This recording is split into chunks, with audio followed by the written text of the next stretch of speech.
100여 년간 세상을 시끄럽게 했던 공산주의 운동은 인류에게 전쟁, 빈곤, 피비린내와 독재만을 안겨주었다.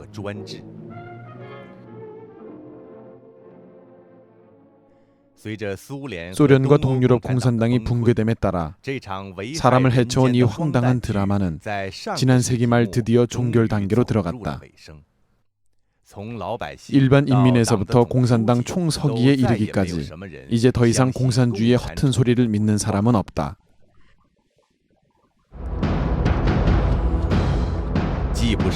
신에게 부여받은 왕권도 아니고 민주적으로 선출되지도 않은 공산당 정권은 그 생존의 바탕인 공산당에 대한 믿음이 철저히 파멸된 오늘에 이르러 집권 합법성에 대해 전례 없던 큰 도전을 받고 있다.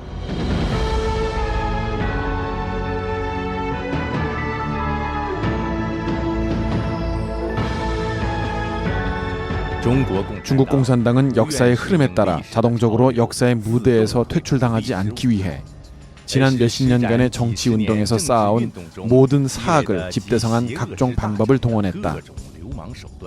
그리고 합법성을 도모하고 기사회생하려는 한 차례 광란의 몸부림을 시작했고 부채인 사악한 영체에게 시대와 더불어 나아가는 생존 환경을 제공했다.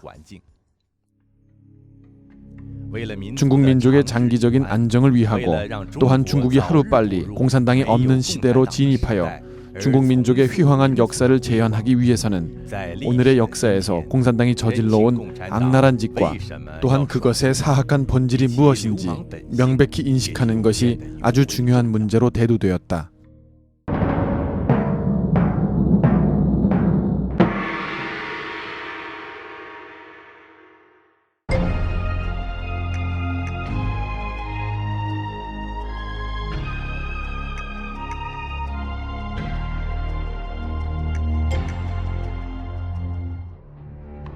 (50년대) 헝가리 사건의 지식인 개선 정책에서부터 60년대 대기근 이후 농촌에서 실행한 3자 1포 정책에 이르기까지, 그리고 70년대 문화 대혁명이 끝난 후 사상 해방 운동에서부터 80년대 육사 학살 이후의 개혁 심화에 이르기까지, 역사상 중공이 위기에 부딪혔을 때마다 중공은 늘 일부 개선된 모습을 보여주어 중공에 대한 사람들의 환상을 불러일으켰다.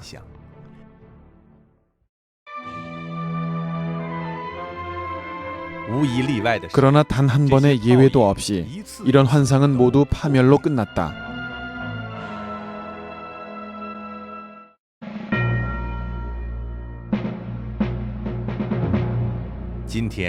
오늘날 중공은 눈앞의 이익에 눈이 멀어 쇼윈도우식의 경제 번영이라는 가상 아래 사람들에게 또다시 공산당에 대한 환상을 품게 만들었다. 중공 기관지인 인민일보가 어떻게 말하는지 살펴보자. 역사의 변증법은 중국 공산당원들에게 이렇게 가르쳐 주었다. 변해야 할 것은 마땅히 변해야 하며 변하지 않으면 쇠퇴한다. 변하지 말아야 할 것은 변화해서는 안 되며 변한다면 스스로를 와해시키는 것이다. 그렇다면 변하지 말아야 할 것이란 무엇인가? 문장에서는 당의 하나의 중심, 두 개의 기본점이라는 기본 노선은 100년을 책임져야 하므로 흔들려선 안 된다라고 말했다. 공산 사악한 영이 그 집단의 이익과 독재 통치를 수호하려는 결심은 절대 변하지 않는다는 사실을 누구나 다 알고 있다.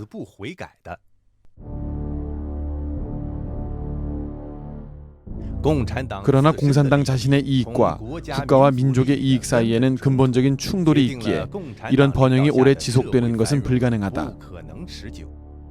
공산당이 약속한 이른바 개혁은 다만 중공의 통치를 유지하기 위해서일 뿐이며 형식만 바뀌고 내용은 전혀 변하지 않는 불균형 계획일 수밖에 없다.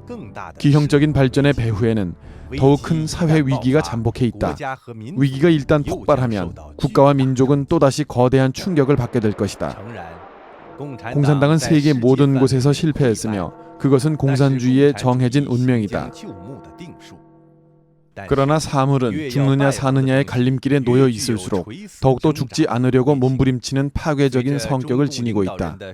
중공 지도부의 세대 교체에 따라 그들은 더 이상 중국 사회를 안정시킬 자격과 경력이 없어졌을 뿐만 아니라 세상을 다스릴 위신조차도 없어졌다. 그러나 공산당은 하나의 정체로서 그 집권의 합법성 문제에 부딪힌 위기 중에서 공산당의 집단 이익을 수호하는 것이 곧 개인 이익을 수호하는 기본 보장이 되게 하였다. 이렇게 이기적인 것을 근본으로 하여 또한 어떠한 견제도 없는 공산당에 대하여 민주화 개선을 이야기하는 것은 호랑이에게 가죽을 벗겨달라는 말과 같을 뿐이다.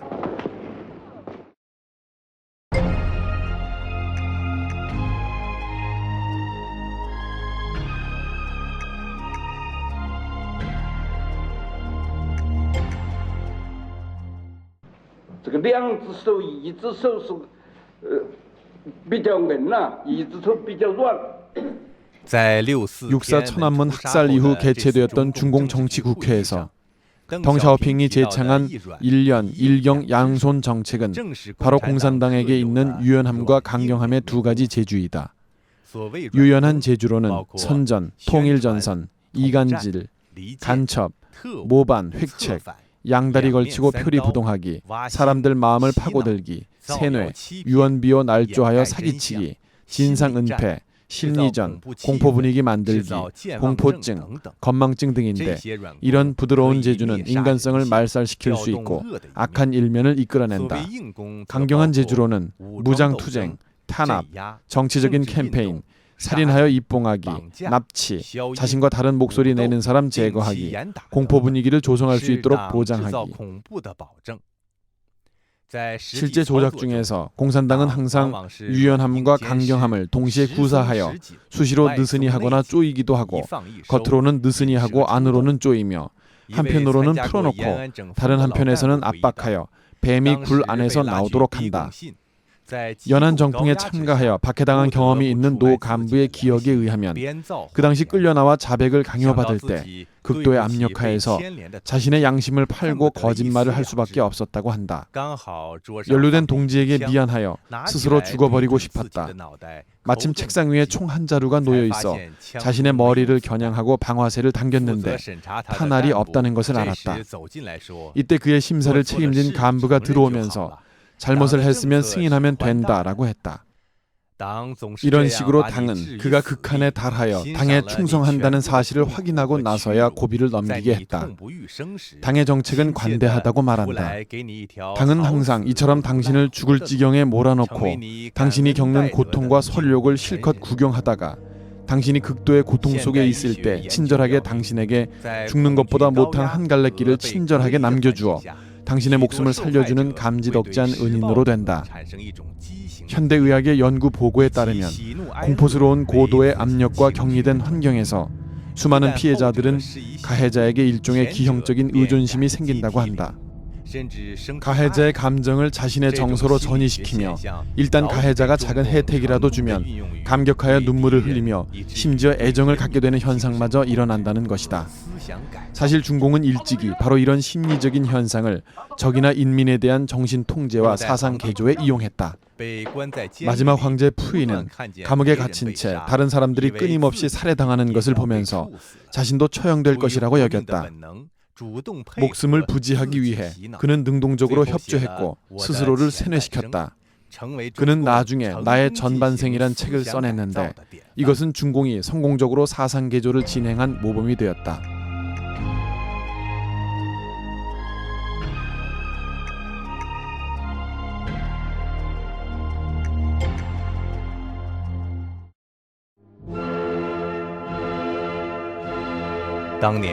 마오쩌둥이 사망했을 당시 아주 많은 사람들이 마오쩌둥의 영정 앞에서 통곡하면서 마오 주석이 안 계시면 중국은 어떻게 합니까? 라는 이 한마디 말을 반복했다.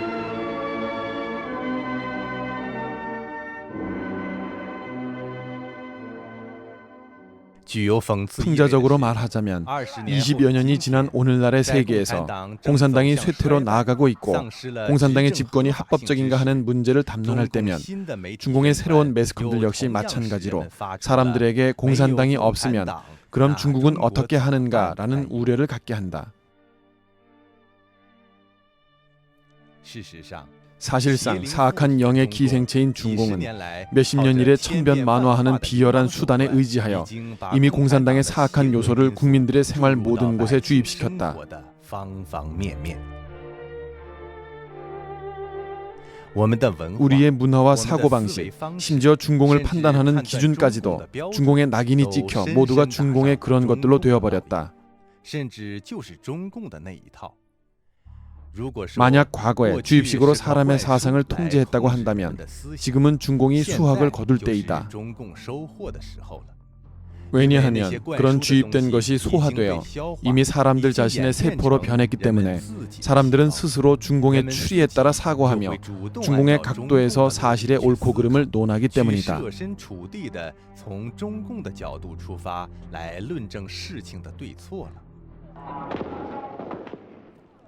육사 무력 진압에 대해 어떤 사람은 내가 덩샤오핑이라고 해도 탱크로 진압했을 것이다 라고 했다. 파룬궁 탄압에 대해서도 어떤 사람은 내가 장점인이라도 철저히 제거하려고 했을 것이다 라고 했다. 언론 자유를 금지하는 데 대해서는 내가 공산당이라도 역시 그렇게 했을 것이다 라고 했다. 진리와 양심은 사라지고 공산당의 논리만 남았다. 이것은 중공의 사악한 본질 중에서도 가장 음험하고 악독한 수단 중의 하나이다. 사람들의 머릿속에서 여전히 중공의 이런 독소가 남아있다면 중공은 그곳에서부터 에너지를 빨아들여 그 부채의 생명을 유지한다. 공산당이 없으면 그럼 중국은 어떻게 하는가? 이런 사유방식은 바로 중공이 가장 추구하는 것이다. 공산당이 없으면 그럼 중국은 어떻게 하는가 하는 선전은 당을 어머니로 받아들이도록 교육을 했다. 간섭하지 않는 곳이 없는 중공 정치는 사람들에게 공산당이 없는 생활을 생각조차 못하게 만들어버렸다. 마오 주석이 없어도 중국은 결코 쓰러지지 않았는데 공산당이 없어진다고 하여 어떻게 중국이 쓰러질 수 있단 말인가?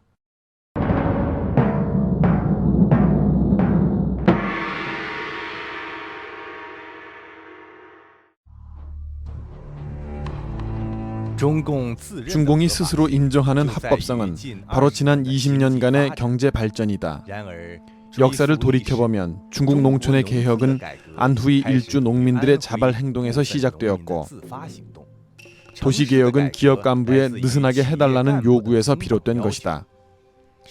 사실상 중국 경제 발전은 바로 중국 인민이 중공의 속박이 느슨해진 후에 조금씩 건설해낸 것으로 공산당과는 아무런 관계도 없다.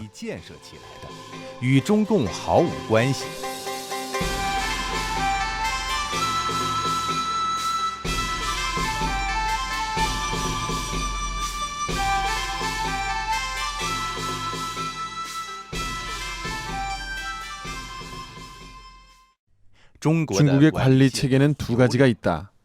하나는 행정계통이고 다른 하나는 당무계통이다. 행정계통은 습관성과 본능으로서 당연히 사회 문제를 해결하려는 것이며 사회의 발전을 추진하는 것이다. 하지만 바른 일을 하지 않는 당무계통은 사악한 영이 달라붙은 한 개체로서 행정계통에 달라붙어 행정계통을 조종하며 인민들이 근면한 노동으로 만들어낸 성과를 도용하여 중국 사회의 악성 종량으로 되었다.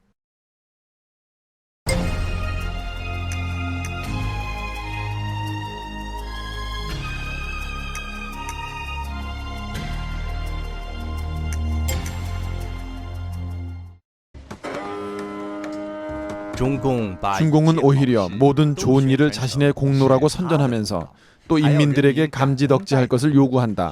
마치 중공이 없으면 이 일체가 없는 것 같다.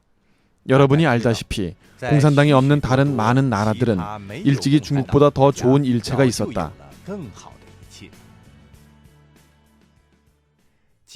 수십 년 이래 당은 이번 착오를 장꼬다오의 잘못이고 그 착오는 사인방의 잘못이다. 마오쩌둥의 성과는 3대 7이고 덩샤오핑은 4대 6이라고 한다. 무릇 모든 나쁜 일은 전부 반동 세력과 다른 심보를 품은 개인들이 한 것이고 어떠한 하나의 성과이든 모두 당의 영도하에서 비로소 해낸 것이다. 올림픽에서 금메달을 따면 운동선수는 당에 감사를 드려야 하고 당은 뻔뻔하게도 허구적인 체육대국이라는 영광을 이용하여 당의 현명한 영도를 찬양하는 미천으로 삼는다. 중국은 사스로 크게 곤욕을 치렀으나 최후에는 오히려 당의 기본 이론, 기본 노선, 기본 강령, 기본 경험에 의지하여 비로소 바이러스와 싸워 이겼다고 선전했다. 선우 우주 비행선이 하늘로 날아오를 때에도 세계 열강에 들어간 증거로 이용했다. 본래 항공우주과학기술자들의 공헌이었음에도 도리어 중국 공산당에 의해 공산당이 중국 인민을 영도하여 세계 열강에 들어간 증거로 이용했다. 2008년 올림픽 개최권은 본래 서방 사회에서 중국 공산당의 인권 개선을 위해 선사한 평화의 선물임에도 도리어 중국 공산당은 공산당의 합법적인 금박을 입히고는 민중을 마음대로 탄압하는 구실로 삼았다. 심지어 재난과 나쁜 일마저도 중공은 또 좋은 일로 둔갑시켜 공산당을 위해 이용한다. 90년대 초 중국 대륙에서는 피를 파는 풍조가 일어났다. 향과 현 정부에서는 중류 사회로 가려면 혈장을 팔아라, 헌혈은 영광스럽다라는 표어를 제작하여 농민들이 피를 파는 것을 격려했다. 빈궁한 농촌에서 위생 조건이 극히 나쁜 탓으로 피를 뽑기 전 흔히 혈액 검사를 하지 않았다. 사람들은 서로 감염되는 방식 속에서 에이즈를 전염시켰다. 허난성에만 수백에서 천에 이르는 에이즈 마을이 생겨나 100만여 명이 에이즈에 감염되었다. 그러나 중공은 에이즈 감염 상황을 국가 기밀로 간주하고 조사를 허용하지 않았다. 최하층 간부들은 심지어 에이즈에 걸린 자는 사람이 아니라 귀신이다. 그들이 다 죽어야 일이 끝난다 라고 공공연히 말했다. 일부 의무 종사자와 국제사회의 노력 끝에 중국의 에이즈 범람 진상이 잇따라 폭로되었다. 더 이상 가릴 수 없는 상황에서 중공은 갑자기 태도를 바꿔 엄밀한 봉쇄에 전력했다.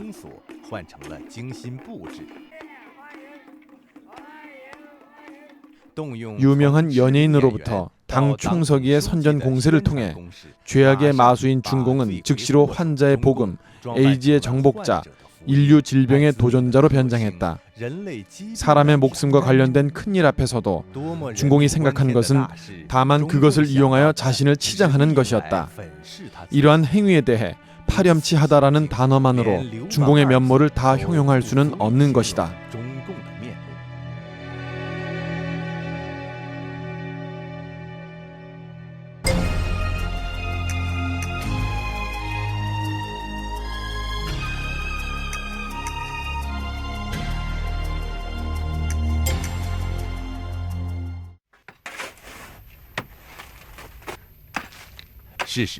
사실상 중국 경제의 발전은 중공과 무관하다. 오히려 중공은 자신의 통치 권력을 수호하기 위해 부득불 진행한 개혁 개방으로서 눈앞의 이익에 눈이 멀어 중국으로 하여금 후발 열세에 처하게 했다. 후발 열세 또는 후발 우세의 개념에서 후진국은 발전이 비교적 늦기에 아주 많은 것은 발달한 나라를 모방해야 한다는 것이다. 모방에는 두 가지 형식이 있는데 하나는 제도를 모방하는 것이고 다른 하나는 기술과 공업화의 격식을 모방하는 것이다.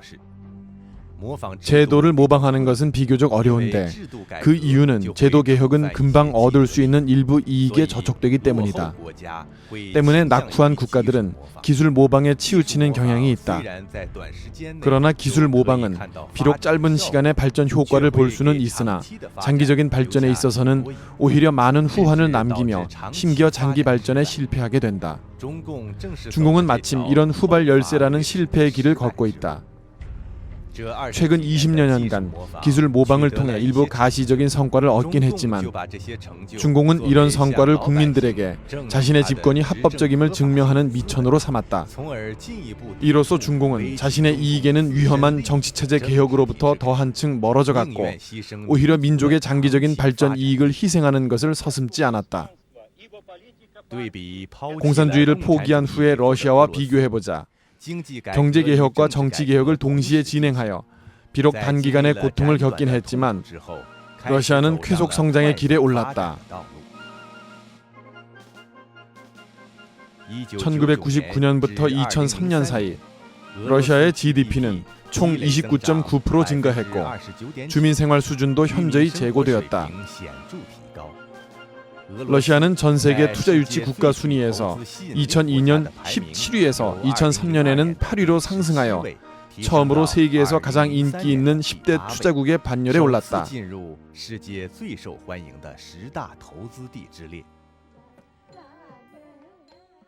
심지어 대다수 중국인들이 생각하기에 빈곤하고 낙후한 종족이며 끊임없는 충돌이 발생한다고 여기는 인도는 1991년 경제개혁 이래 발전이 아주 빨라져서 매년 경제 성장률이 7에서 8%에 달한다. 인도는 비교적 완비된 시장 경제, 법률 체계, 건전한 금융 체계, 비교적 성숙한 민주제도 및 침착한 국민 정서를 가지고 있으며 국제사회에서도 거대한 발전 잠재력이 있는 국가로 널리 인정받고 있다.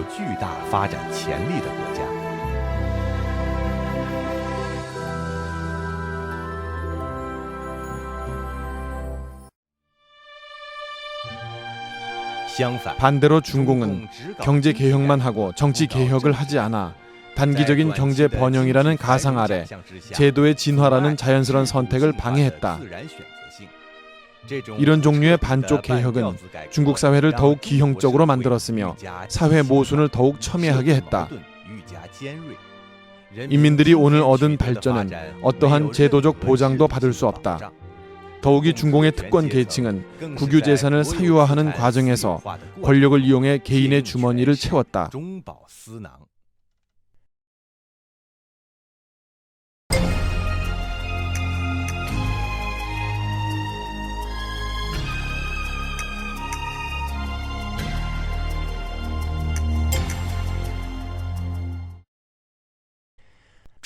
중공은 줄곧 경제 발전을 자랑해왔다. 그러나 사실상 중국 경제의 세계적 지위는 청나라 권룡연대만 못하다.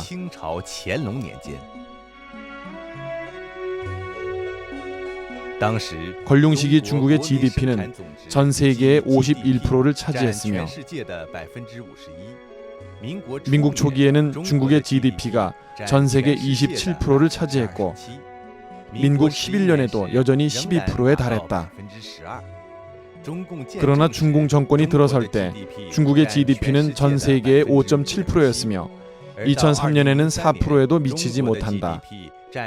반드시 짚고 넘어가야 할 것은 국민정부 시기에 수십 년간 전쟁을 치러 경제가 하락한 것과는 달리 중공은 기본적으로 평화적인 시기였음에도 불구하고 경제가 하락했다.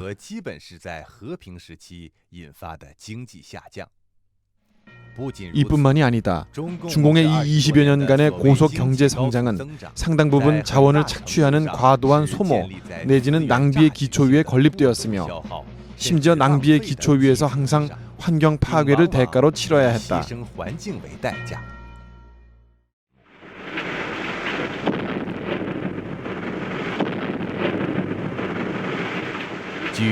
신화사 2004년 3월 4일자 보도를 보면 중국이 세계 경제 공헌 총 수치는 4%도 미치지 못하지만 철강, 시멘트 등 원료 소모는 오히려 전 세계 총량의 3분의 1이다.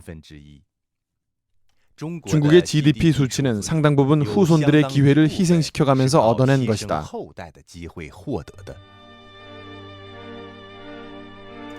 1980년대부터 90년대 말까지 중국에서 매년 사막화되는 토지 면적은 1000여 제곱킬로미터에서 2460 제곱킬로미터로 증가했다. 1980년 중국인의 평균 경작 면적은 약 2무였으나 2003년에는 1.43무로 감소했다. 한창 뜨겁게 달아오르던 토지구획 열조는 최근 몇 년 사이 전국 경작지 면적을 1억亩가량 감소시켰다. 폐수 방출 총량은 439.5억 톤으로 환경 용량의 82%를 초과했다. 7대 하천의 수계에는 인류와 가축들의 식수에 적합하지 않은 물이 40.9%에 달하고 75%의 호수에는 다양한 부영양화가 나타났다. 부영양화의 직접적인 결과는 대량의 어류 폐사를 조성시켰고 또한 공업, 생활, 관계 용수에 모두 불리한 영향을 조성했다. 역사상 중국인들과 자연의 모순이 오늘날처럼 이렇게 돌출했던 적은 없었다. 이러한 증가는 중국뿐만 아니라 더 나아가 전 세계마저도 감당하지 못하게 되었다. 눈앞에 거대한 빌딩 숲에 현혹된 사람들은 점점 악화되어가는 중국의 생태 위기에 대해 여전히 깨닫지 못하고 있다. 그러나 대자연으로부터 인류가 받게 될 보응에 대해 말하자면 장차 중국 민족에게 있어서도 거대한 재난의 타격이 될 것이다.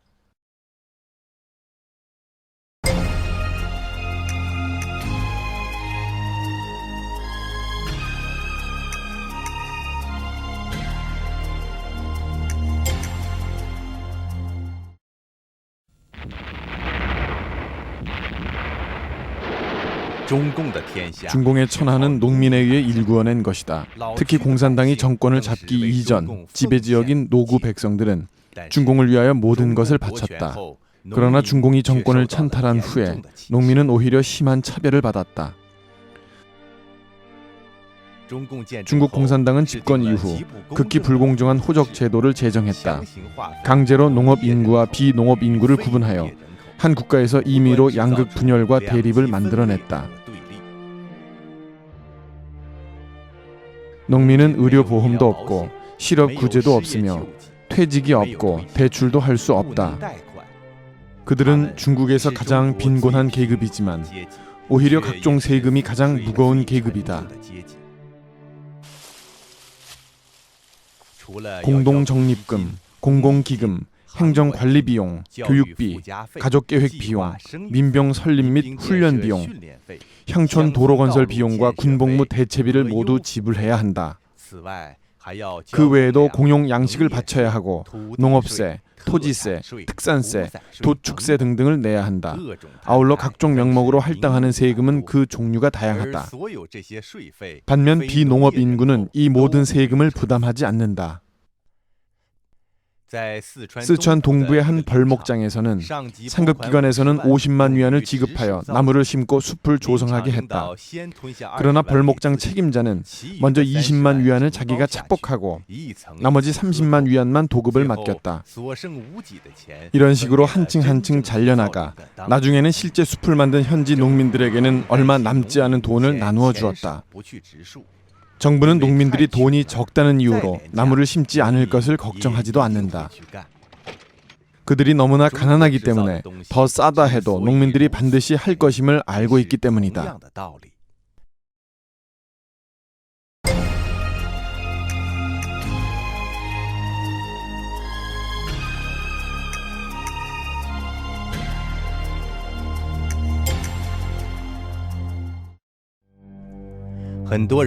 많은 사람들은 무역 거래를 통해 중국이 인권과 언론 자유 그리고 민주 개혁을 추진할 수 있을 것이라고 생각하고 있다. 그러나 10여 년이 경과한 지금 이것은 완전히 착각임이 입증되었다. 가장 전형적인 것이 바로 사업 원칙인데 서양 기업의 공평성과 투명성이 중국에서는 인간관계, 뇌물 수수, 탐호와 부정부패로 변질되었다. 경제를 히든 카드로 활용하는 중공의 마피아식 수단은 외교에서도 나타났다. 중국은 비행기 주문을 하는데 프랑스에서 할지 아니면 미국에서 주문할지를 결정하는 기준은 어느 쪽이 더 중공에 대해 인권이나 언론 등의 방면에서 불리하지 않게 말해주는가를 본다. 중국의 경제 이익은 적지 않은 서양 기업인과 정치인들의 입을 틀어막는 역할을 했다. 북미의 일부 인터넷 회사는 중공의 인터넷 봉쇄를 위해 전문적인 상품을 제공했으며 일부 포털 사이트는 중국에 등록하기 위하여 자발적으로 중공이 싫어하는 뉴스를 걸러냈다. 해외 투자자들과 외국 정부의 무조건적인 협조와 일부 국가들이 중국 공산당에 바친 아첨들은 역으로 중공이 선전할 수 있는 통치 자본이 되었다. 표면적인 경제 번영이란 호울 아래 관리와 기업인들은 서로 결탁하여 국가 재산을 횡령하고 정치 개혁을 방해하는 데 있어 극한에 도달했다.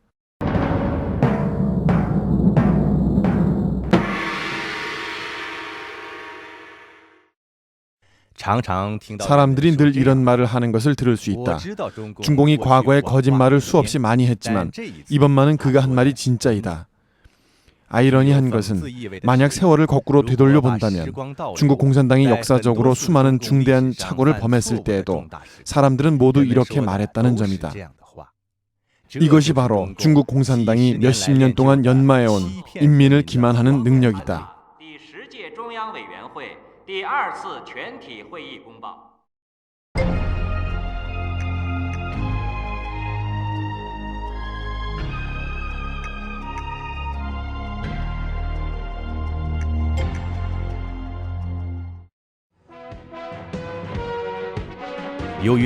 허황된 거짓말에 사람들이 다소 저항력이 생기자 중국 공산당의 거짓말 선전도 정교화 전문화의 길로 나아갔다. 거짓말은 과거의 구호식 선전에서 점차 심화되고 더욱 치밀해졌다. 특히 뉴스 봉쇄하에 어느 한편의 일방적인 사실에 기초한 거짓말로 민중들을 오도하는데 그 위험성은 위성 띄우기식의 허황한 거짓말보다 더욱 사람을 미혹시킨다.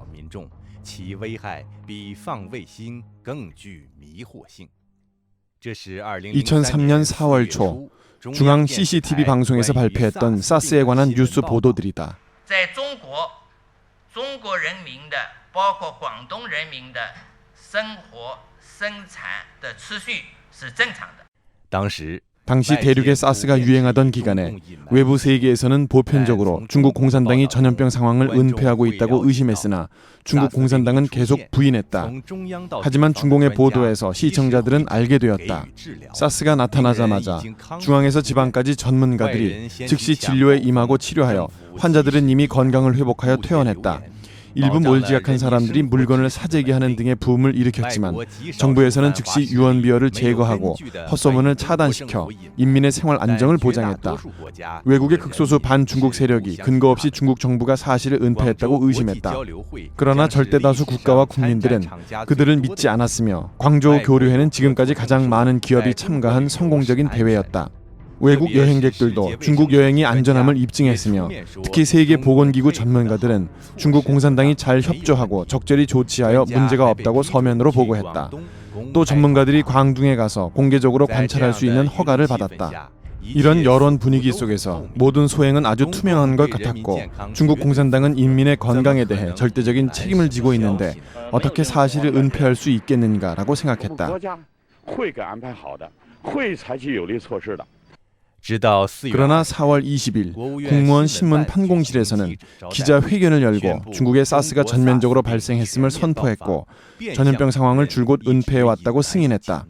사람들은 비로소 진상을 알게 되었고 그제야 중국 공산당의 때에 따라 발전하는 파렴치한 기만수를 절실히 체험하게 되었다.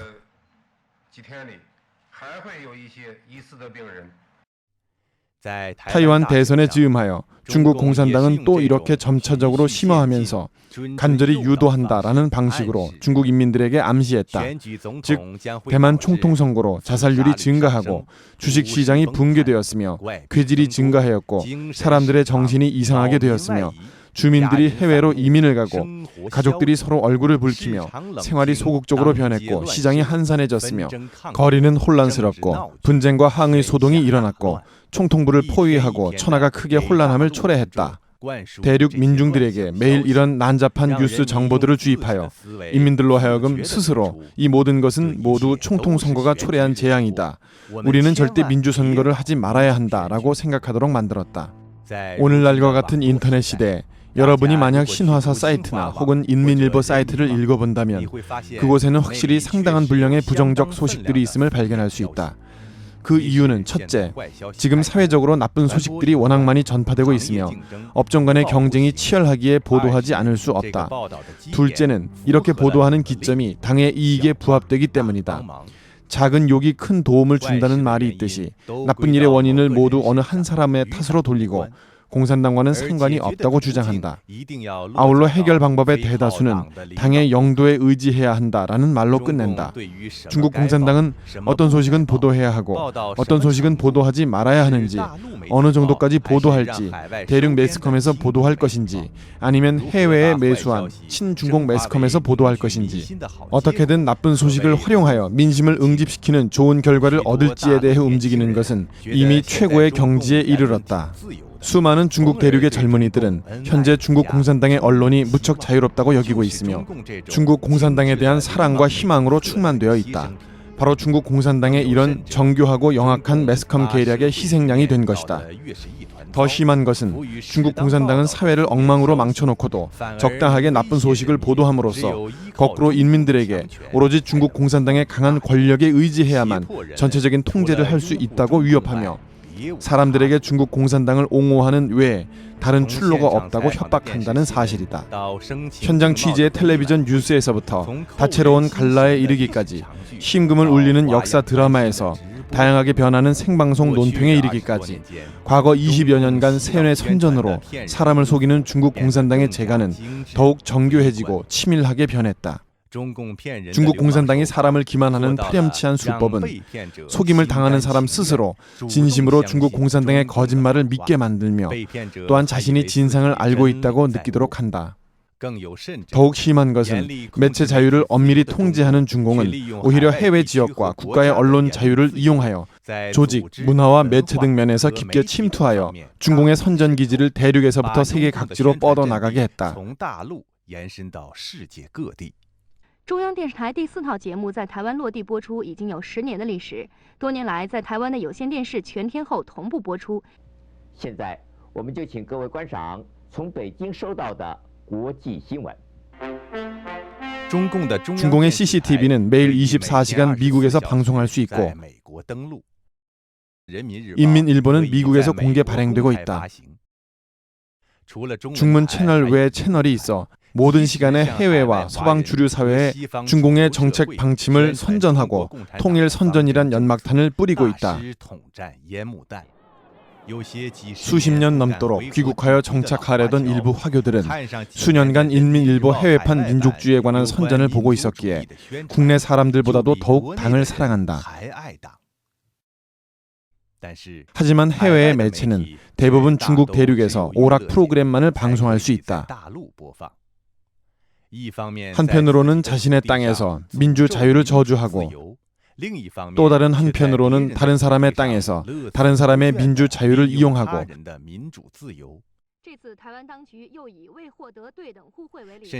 심지어 다른 사람이 뉴스 교류가 너무 맞지 않는다는 등의 이유로 중공의 선전에 대해 시간적으로 좀 제한하게 되면 중공은 욕설을 퍼붓는다.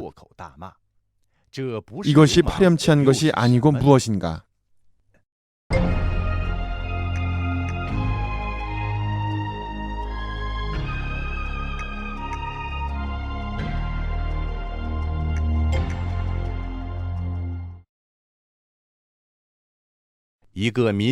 하나의 민주국가의 주권은 당연히 인민의 손에 있다. 이는 당연한 일이다. 만약 민주를 칭하는 국가에서 주권이 인민의 손에 없다면 이는 절대로 바른 궤도가 아니며 오로지 변태로밖에 볼 수 없으며 민주국가가 아니다. 당의 통치를 끝내지 않고 인민의 보편 선거를 실행하지 않고서 어떻게 민주를 실현할 수 있겠는가? 인민의 권리는 인민에게 돌려주어야 한다. 여러분은 아마 이것이 중국 외의 적대 세력이 중국 공산당을 토벌하는 경문으로 여길 것이다. 그럼 당신이 착각한 것이다. 위 선언은 1945년 9월 27일 중국 공산당 기관지 신화일보에서 발표한 것이다. 보통 선거를 높이 노래하며 인민의 권리를 인민에게 돌려주자고 요구했던 중국 공산당은 정권을 탈취한 후 보통 선거란 말을 꺼내는 것조차 금기시했다. 집안을 맡고 주인 노릇을 해야 한다고 했던 인민은 오히려 주인의 권리가 전혀 없게 된 것이다. 그러나 당신은 이런 일은 이미 오래전에 지나간 일로서 지금은 환경도 많이 달라졌다고 여긴다. 살인에 의지하여 집안을 일으키고 거짓말로 나라를 다스리는 중국 공산당 사교도 지금은 개선되어 착해지려고 하고 있으며 정말로 인민의 권리를 인민들에게 맡기고 있다고 생각한다면 그렇다면 당신은 또 틀린 것이다. 우리는 60년이 지난 오늘 중국 공산당의 기관지 인민일보가 어떻게 말하는지 들어보자. 의식 형태 공작의 주도권을 단단히 틀어주는 것은 공산당 집권의 사상 기초와 정치 기초를 튼튼하게 하는 근본적인 요구이다. 장점이는 전에 미국 CBS 방송의 마이크 왈라스 기자와의 인터뷰에서 중국은 무엇 때문에 아직도 보통 선거를 실시하지 않는가란 질문에 대하여 그는 당시 이런 해석을 했다. 중국인은 자질이 너무 떨어지기 때문이다. 그러나 일찍이 1939년 2월 25일 신화일보에서 공산당은 이렇게 호소했다. 국민당은 중국에서 민주 정치를 실현하는 것이 오늘의 일이 아니라 몇 년 뒤의 일이라고 생각하고 있다. 그들은 중국 인민의 지식과 교육 정도가 구미 자본주의 민주국가들처럼 그렇게 높아진 후에야 민주정치를 실현할 것을 희망하고 있다. 그러나 오히려 민주제도 하에서만 비로소 민중들을 더 쉽게 교육하고 훈련시킬 수 있다. 이것이 바로 중국 공산당의 파렴치한 본질의 자연적인 발로이다.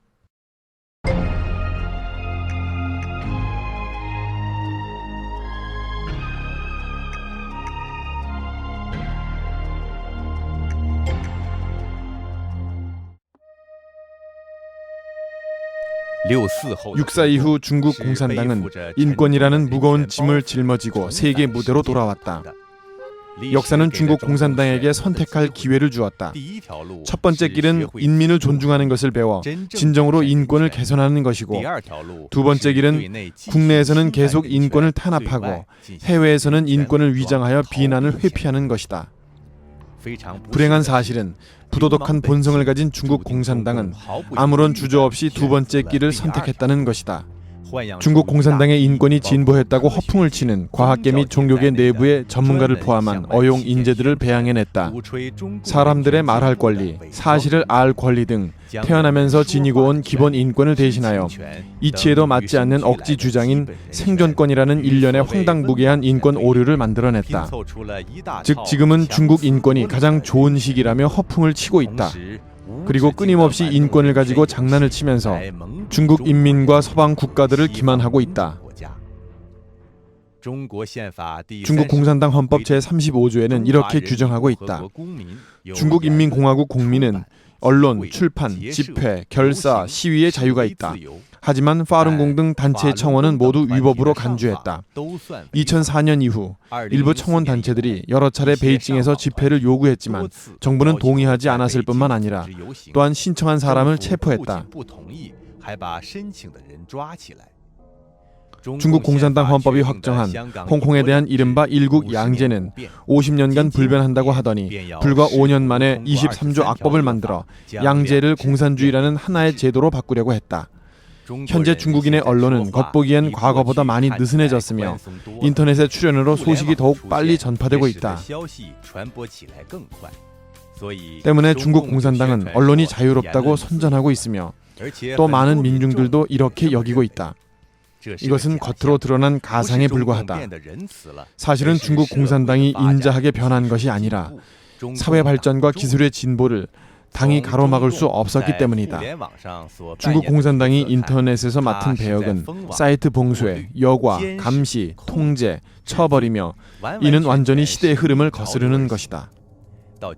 오늘날까지 인권과 양심을 위배한 일부 기업가들의 도움 아래 중국 공산당 경찰은 경찰차가 움직이는 중에도 인터넷에 접속한 모든 사람들의 일거일동을 감시할 수 있는 기술 장치를 현실화시켰다.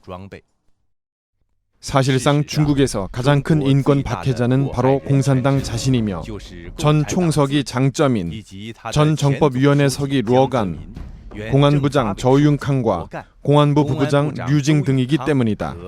이런 자들에게 의지하여 인권 탄압을 방지하려는 것은 호랑이에게 가죽을 벗겨서 달라고 부탁하는 것과 마찬가지이다.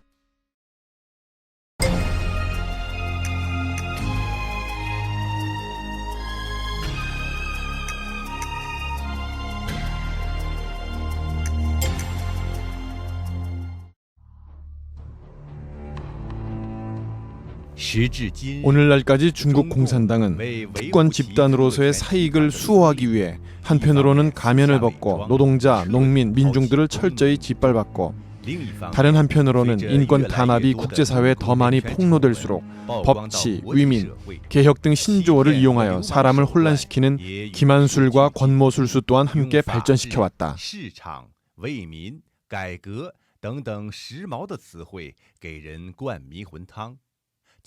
그 주요한 수단이 포함한 것은 첫째, 헌법을 위반하는 각종 법률과 조례를 제정.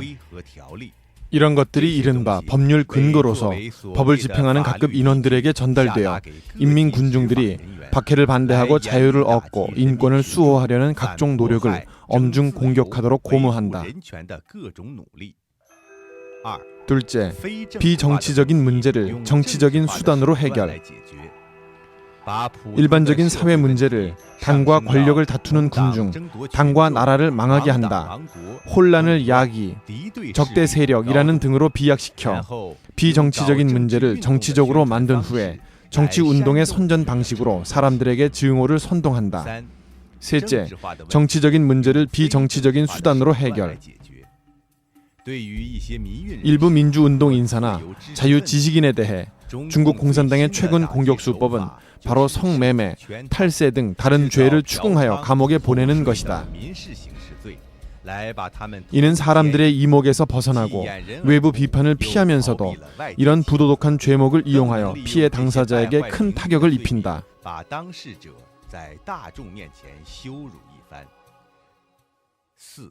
넷째, 통일전선 대상자를 이용해 중공을 치장한다. 중공은 자신의 말이 신뢰성이 없음을 알고 중공의 3대 능력 중의 하나인 통일전선 책략을 사용한다. 오늘날의 평화 시기에 더욱이 중공의 호신 무기로 되었다. 대량의 유명인, 해외 매체, 특히 중문 매체를 매수하여 서방 정치인과 상인, 학자들을 매수하고 지하 조직을 만들어 그들이 중공의 기본 정책을 위해 힘쓰게 만들어 나쁜 원인을 공산당과는 무관하게 다른 사람 탓으로 돌리는 식의 미혼 술책을 발휘하여 중공을 그럴듯하게 치장한다.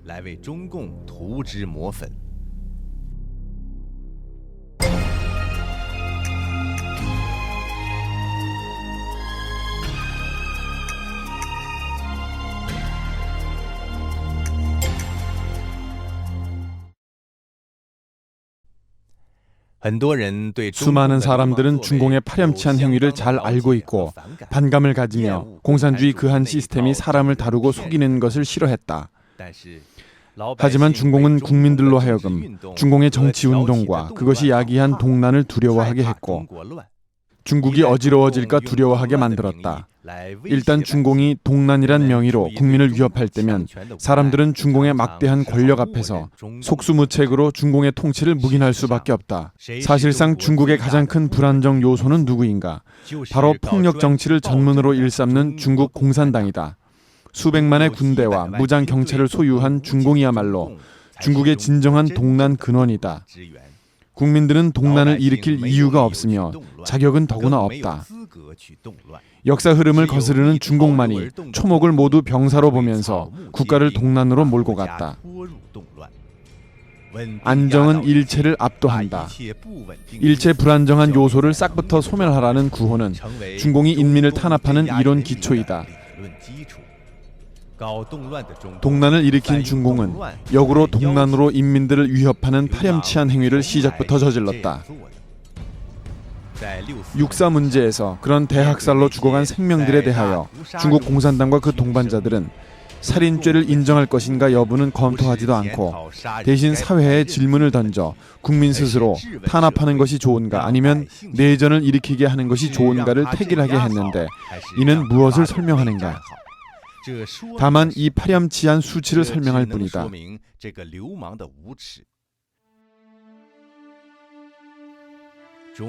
중공은 전반 국가기구와 선전 도구를 통치했는 바 13억 국민들은 중공이 납치한 인질이 되었다. 이 13억 인질을 소나기에 쥐기만 하면 중공의 인질 이론은 통할 수 있다. 항상 일부 사람을 탄압하지 않으면 내란이 일어날 가능성이 있으며 국가는 재난 속에서 허덕이게 될 것이다 라는 구실 아래 중공은 때와 장소에 구애 없이 누구를 탄압하고 싶으면 모두 탄압할 수 있으며 또한 영원히 탄압은 일리가 있게 되었다.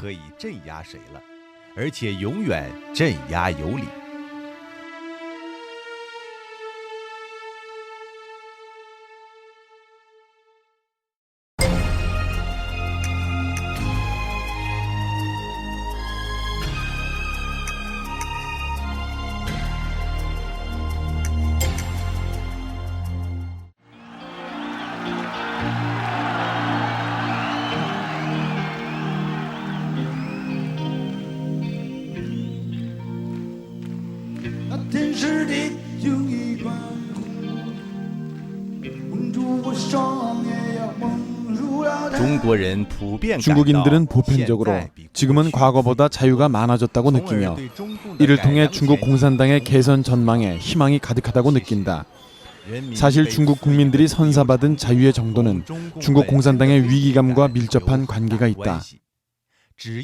당의 집단 이익을 수호하는 데 유리하다면 중국 공산당은 무슨 일이든 할 수 있으며 심지어 이른바 민주, 자유, 인권 등 무엇이든 베풀 수 있다.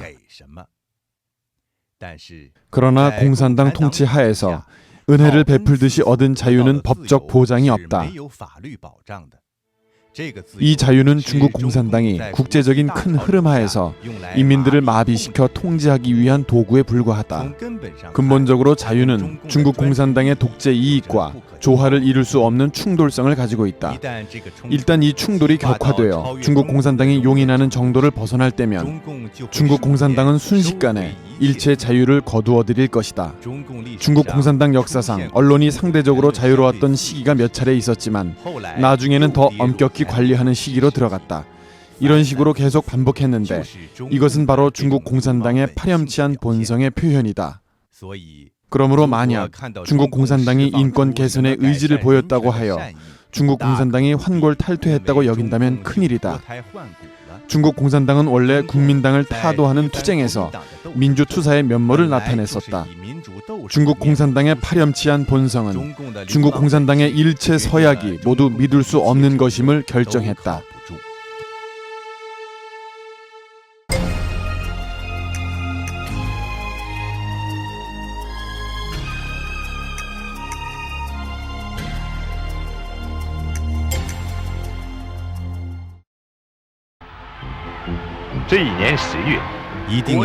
타이완을 반드시 해방시키겠다. 타이완을 통일하자. 이것은 중국 공산당이 수십 년 동안 외쳐온 선전 구호이다. 공산당은 이를 통해 민주주의와 애국주의의 수호자 역할을 하고 있다. 그럼 중국 공산당은 정말로 중국 영토를 완전히 회복하는 데 관심이 있는가? 중국 공산당은 초기 국민당 정권 아래에서 중화 소비에트를 설립했고 당시 헌법 제14조에는 중국 국경 내의 각 소수민족, 심지어 각 성은 모두 독립하여 건국할 수 있다라고 선언했다. 지금의 말로 한다면 일국 이체제로서 나라 중에 나라를 세울 수 있다는 것이다. 소련 공산당의 홍군이 1945년 동북 지역에 들어가 부녀자를 강간하고 인민의 재산을 약탈할 때에도 소련 공산당의 조종하에 내몽고가 독립할 때에도 중국 공산당은 한마디도 질책하지 못했다. 1999년 말 중국 공산당이 러시아와 체결한 중화인민공화국과 러시아 연방정부 간의 중로 동서 양단 국경선에 관한 의정서에서는 청나라 정부와 러시아 사이에 체결했던 일련의 불평등 조약들을 승인하여 거의 100만 평방킬로미터에 달하는 국토를 러시아에 팔아넘겼다. 그 면적은 타이완의 몇십 배에 해당한다. 기타 국경 문제, 가령 남사군도, 심지어 조어도의 영토권 문제가 중국 공산당의 정권 유지에 별 도움이 되지 않자 별로 대수롭지 않게 여기고 있다. 타이완을 해방시키자는 구호는 중국 공산당이 내부 모순을 전가하고 민족주의를 선동하여 비열한 짓을 하기 위한 연막에 불과하다.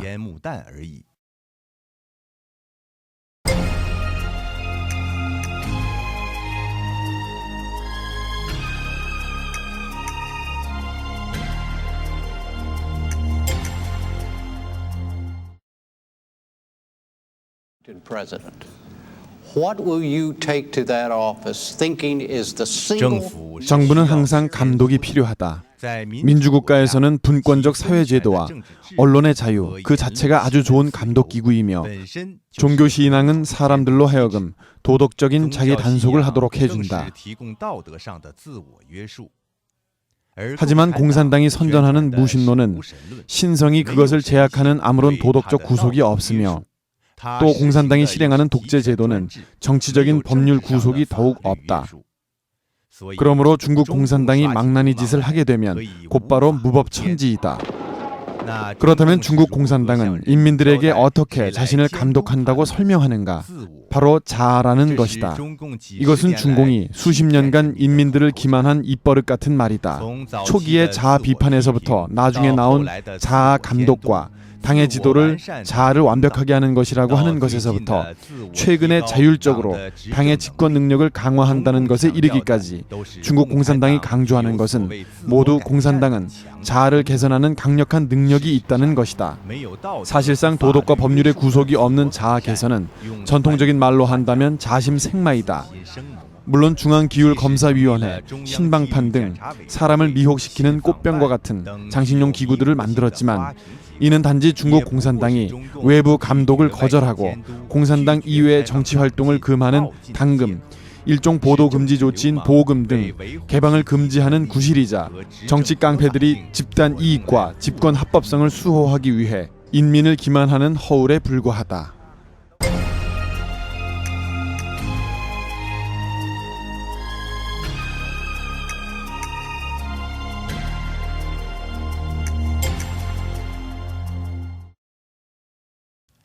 중국 공산당은 항상 전형을 내세워 도덕 본보기로 삼아 이를 빌미로 인민을 위해 봉사한다는 공산당의 공산주의 도덕 품질을 부르짖어 이상이 있고 능력이 있는 사람들을 입당하게 하여 당의 간판을 장식했다. 사적인 부분에서 공산당 지도자들의 타락은 사람을 놀라게 할 지경이다. 마르크스의 혼외자식, 창녀와 바람 피우다 매독에 걸린 레닌, 스탈린이 가수를 독점하다 기소당한 것, 호색가로 유명한 마오쩌둥, 장쩌민의 음란함, 북한 김일성 자손들의 호화로운 생활. 이처럼 공산당 지도자들의 언행이 일치하지 않고 겉과 속이 상반된 것은 공산주의의 시조 마르크스로부터 이미 시작된 것이다.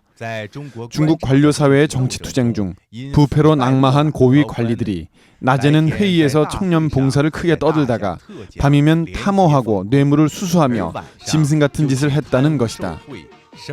이런 소위 인민의 공복들은 모두 이러했다. 자신도 믿지 않으면서 사람들에게 믿음을 강요하는 것은 중국 공산당이란 사교의 전형적인 수법 중의 하나이다. 공산당은 사교의 교리가 거짓이며 사회주의란 거짓으로 이미 파산했음을 알고 있다. 그럼에도 사람들에게 믿음을 강요하는데 믿지 않으면 안 되며 그럼 곧 탄압을 당한다. 공산당 이론을 헌법에 포함시켜 입국의 큰 강령으로 삼았다. 이런 허튼 소리를 마치 깊이를 알 수 없는 대단한 이론인 양 전 국민에게 몇 년씩이나 학습을 강요하고 있다. 중국 국민들은 일상생활 중에 공허한 정치학습을 모두 싫어한다. 정치학습이 갈수록 겉돌게 되는 이유는 사람들이 이것은 전부 속임수임을 알기 때문이다.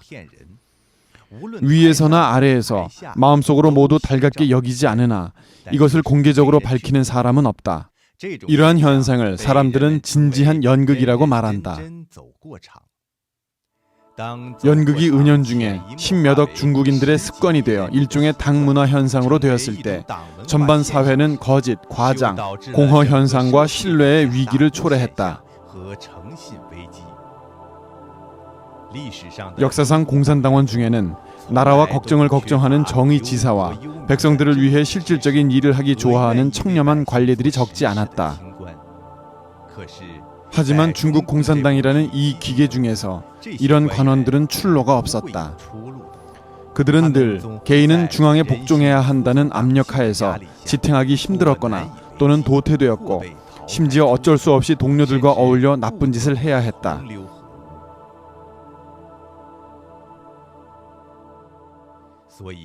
그러므로 사람들은 더 이상 감히 정의를 수호하지 못하고 더는 공정한 이치를 믿지 않게 되었다. 우선 비굴하게 막강한 권력에 굴복했고 나아가서는 마비가 되었으며 자기와 상관없는 일이면 멀리 피하게 되었다.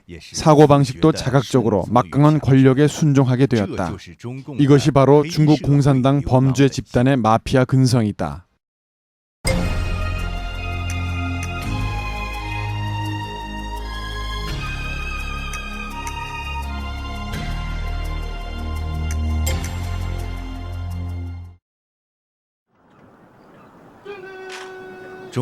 중국 공산당의 애국주의, 민족주의라는 구호는 공산당이 사람들을 유혹하는 사탕 발림이었으며 또한 여러 차례 효과를 본 호령이었다.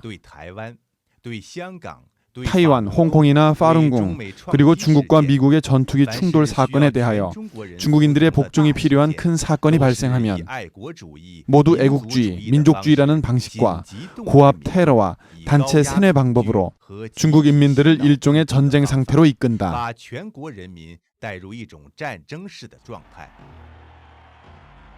이것은 과거에 독일 파시스트들이 했던 방식과 아주 흡사하다. 소식이 봉쇄된 탓으로 공산당의 세뇌는 아주 성공적이었다. 중국인들은 비록 중국 공산당을 좋아하진 않지만 공산당의 사유 방식으로 문제를 사고하는 것을 벗어나지 못한다. 그러므로 공산당의 어떤 활동에도 아니오라는 말을 못하는 중국인이지만 당의 조직 하에서는 애국주의라는 깃발을 들고 감히 중국 주재 미국 대사관이나 영사관 앞에 가서 계란이나 돌을 던지고 차를 불태우며 성조기를 불태울 수도 있다.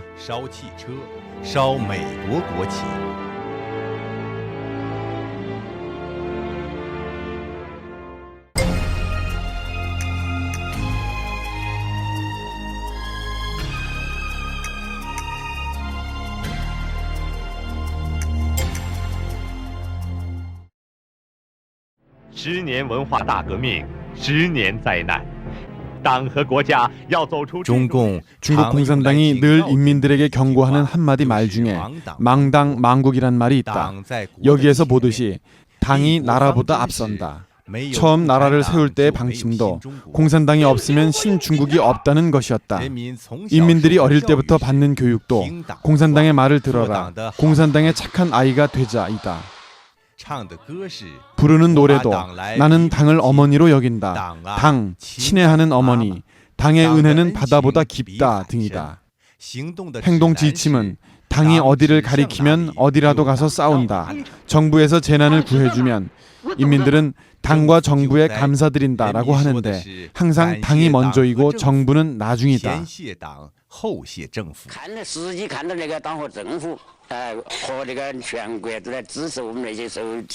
군대의 구호도 당이 군대를 지휘한다는 것이다. 중국 대륙의 전문가가 설계한 중국 법관이 입는 옷에 달린 4개의 금색 단추도 위로부터 아래까지 당, 인민, 법률과 국가를 상징한다. 비록 당신이 법관이라 하더라도 당은 영원히 법률, 국가, 인민의 위에 있는 셈이다. 이렇게 당은 중국에서 가장 높은 칭호가 되었고 국가는 도리어 당에 종속되었다. 국가는 당이 존재하기 때문에 존재하고 당은 인민의 화신이 되었으며 국가의 상징이 되었다. 당과 당 지도자를 사랑하는 것이 애국과 뒤섞여 똑같이 취급된다. 이것이 바로 중국의 애국주의가 왜곡된 근본적인 원인이다. 역사상 중국 공산당은 수많은 잘못을 저질렀다. 하지만 공산당은 명예회복이라는 것을 통해 자신의 잘못을 어느 개인이나 혹은 단체에 뒤집어 씌워 피해자들이 감사하도록 했을 뿐만 아니라 중국 공산당의 죄악을 깨끗이 밀어버렸다. 잘못을 잘 저지를 뿐만 아니라 또한 잘못을 과감하게 고친다는 말은 중국 공산당이 여러 차례에 걸쳐 죽음에서 벗어난 선단 묘약이 되었다. 그리하여 중국 공산당은 영원히 위대하고 광명하며 정확한 당이 되었다. 아마 언젠가에는 중국 공산당이 육사의 누명을 벗겨주거나 파룬궁의 누명을 벗겨줄지도 모른다. 하지만 이것은 모두 단지 중국 공산당이 막다른 길에 도달했을 때 잠시 숨을 돌리기 위한 마키아벨리식 책략일 뿐이다. 그것들은 자신을 반성하고 자신의 죄를 깨끗이 청산할 용기가 없다. 사실상 공산당의 역사는 인민의 기억을 분리시킨 역사이며 다음 때에서 전 때의 진상을 모르게 한 역사이다. 또한 숱한 국민들이 공산당의 과거에 대해서는 저주하고 욕하면서도 공산당의 현실에 대해서는 기대를 포기하지 않는 이런 거대한 모순 중에서 만한을 겪은 역사이다. 공산당이 기울이는 노력은 모든 사람들로 하여금 망각하게 하는 것이지만 정작 인민들의 모든 몸부림은 바로 기억할 수밖에 없는 것들이다.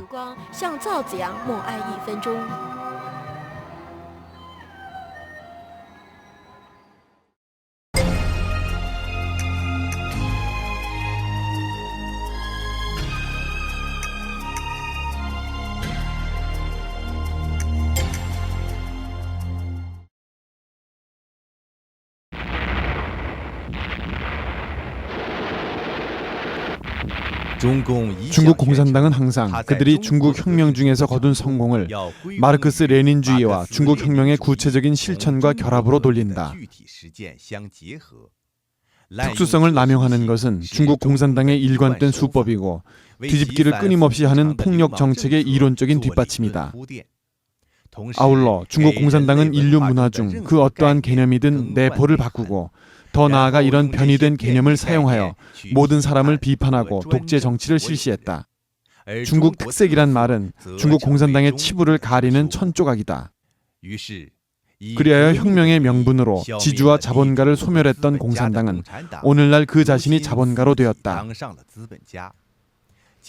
일한 만큼 분배한다는 것은 일부 사람들을 먼저 부유하게 만드는 과정에서 도리어 권력에 따라 분배하는 것으로 변질되었다. 또한 전심전력으로 인민을 위해 봉사한다는 명목으로 사람들을 세뇌한 결과 이 사람들은 전심전력으로 당을 위해 봉사하게 되었지만 인민을 위해서는 감히 말도 꺼내지 못하고 공산당에 순종하는 도구로 전락되었다. 공산당은 변증법을 명분으로 내세워 철학적으로 원흉한 사유방식과 사변 능력 그리고 탐구 정신을 철저히 파괴했다.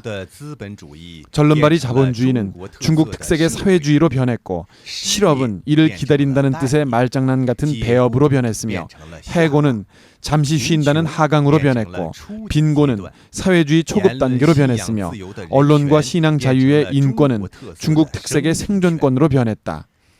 이런 마키아벨리식 중국 특색이라는 간판 아래에서 중국 공산당은 오직 황당하고 가소로운 것들만 성취했다.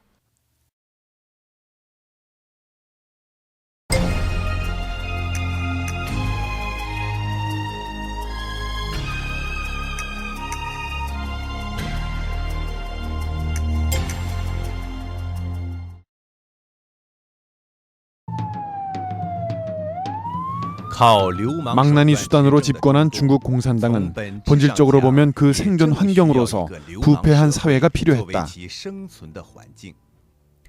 그리하여 그들은 각종 방법을 찾아내어 인민들을 끌어들여 모든 사람들더러 다 같이 부패시키려고 했다. 대접하고 예물을 보내지 않으면 이 일을 성사시킬 수 없고 탐호와 뇌물 수수가 없으면 부자가 될 수 없으며 첩을 두는 것은 사회의 기풍으로 되었고 성실한 사람은 당하기만 하는 신세가 되며 전반 사회가 모두 돈을 우러러보며 공산당의 원죄를 전체 인민에게 분담하여 안간힘을 다해 중국 인민을 갖지 않은 정도의 크고 작은 각종 불안당으로 전락시켰다. 이런 사회야말로 중공이 가장 안정된 환경이라고 느끼는 것이다.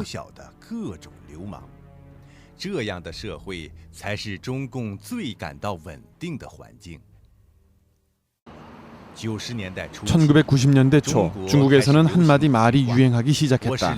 내가 깡패인데 누구를 두려워하랴. 이것은 바로 중국 공산당이 몇십 년 동안 비도덕적으로 국가를 다스린 악과로서 국가의 마키아벨리화다. 중국 경제의 허구적인 번영을 따라 전체 사회 도덕이 전면적으로 미끄러져 내려갔다. 탐호와 부패, 위조화폐의 범람과 사기 풍조는 인심을 험악하게 만들었고 세상 기풍을 날로 추락하게 하여 사람과 사람 사이의 기본적인 신뢰를 사라지도록 했다. 중국 공산당의 망나니 본성은 바로 이런 식으로 중국 민족의 도덕성을 말살시켜버렸다.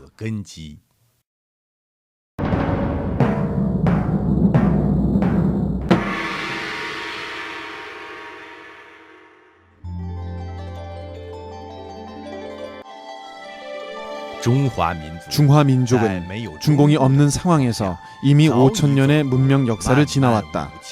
비교해보면 중국 공산당이 중국을 통치한 50여 년은 한순간에 불과하다. 중국 공산당이 없었던 시절에 중국은 인류 역사상 가장 찬란한 문명을 창조해냈다. 중국의 내후 외환을 틈타 정권을 차지한 중국 공산당은 오히려 중화 민족에게 거대한 재난을 가져다 주었다. 세계적으로 어느 사회에서나 한 왕조의 멸망 때문에 앞으로 나아가는 발걸음이 멈춰진 적은 없다.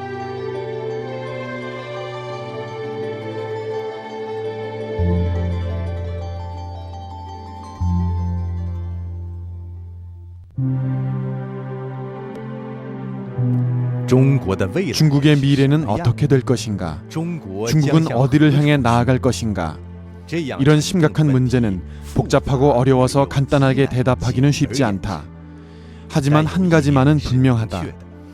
만약 중화민족의 도덕이 다시 바로 세워지지 않고 사람과 자연 그리고 천지와의 관계를 제대로 인식하지 못하며 사람들이 화목하게 지내도록 하는 신앙과 문화가 없다면 중화민족에게 찬란한 내일은 결코 없을 것이다.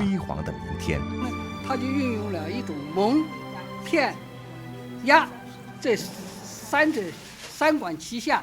你假如夺了大纪元这个酒瓶以后，你跳出去，对吧？自己把中国共产党的这一套拿掉之后，你就会发现啊，原来我是彻底上当，我连思想自然反应都是共产党的那一套。如果大纪元退党网站允许的话，我帮我父亲退出这个共产党。我想这个酒瓶实际上解开了我的。 중국 공산당이 인민 개개인의 생명 속에 주입한 일체 사설을 깨끗이 제거하고 온갖 사악을 두루 구비한 중국 공산당의 본질을 똑바로 보며 사람의 인간성과 양심을 회복하는 것이야말로 공산당이 없는 사회로 넘어가는 과정에서 반드시 지나가야 할 길이며 또한 반드시 필요한 첫걸음이다. 이 길을 평온하고 평화롭게 걸을 수 있는가 없는가 하는 것은 중국인 각자의 마음에서 우러나오는 변화에 달려있다. 비록 중국 공산당이 표면적으로 국가의 일체 자원과 폭력기구를 가지고 있다고는 하지만 각 개인이 진리의 힘을 믿고 자신의 도덕을 견정하게 지킨다면 중국 공산당이라는 사악한 영은 숨을 곳을 잃을 것이며 일체 자원도 모두 순식간에 정의의 손으로 돌아올 것이다. 그때가 바로 중국 민족이 되살아날 때이다.